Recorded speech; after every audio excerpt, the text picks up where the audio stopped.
Hi అండి. కాకరకాయ వేపుడుని చాలా సింపుల్‌గా, టేస్టీగా ఎలా తయారు చేసుకోవాలో చూద్దాం. కాకరకాయ వేపుడు రోటీ, చపాతీలోకి చాలా టేస్టీగా ఉంటుంది. ముందుగా కాకరకాయలను తీసుకొని వాటిపైన ఉన్న తొక్కునంతా తీసేసి, అందులో విత్తనాలను కూడా తీసేసి చిన్న ముక్కలుగా కట్ చేసుకోవాలి ఈ విధంగా. స్టవ్ వెలిగించి ప్యాన్ పెట్టుకొని అందులోకి ఒక 2 టేబుల్ స్పూన్ దాకా పల్లీలు వేసుకొని వేయించుకోవాలి.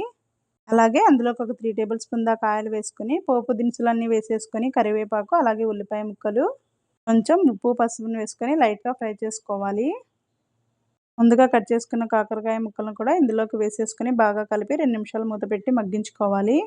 పల్లీలు, కారం, వెల్లుల్లిపాయలు, జీలకర్ర, కొంచెం ఉప్పు వేసి మిక్సీ పట్టుకోవాలి. స్టవ్‌ని లో ఫ్లేమ్‌లో పెట్టుకొని కాకరకాయ ముక్కలన్నీ మెత్తబడే వరకు మధ్యలో కలుపుకుంటూ ఈ విధంగా ఫ్రై చేసుకోవాలి.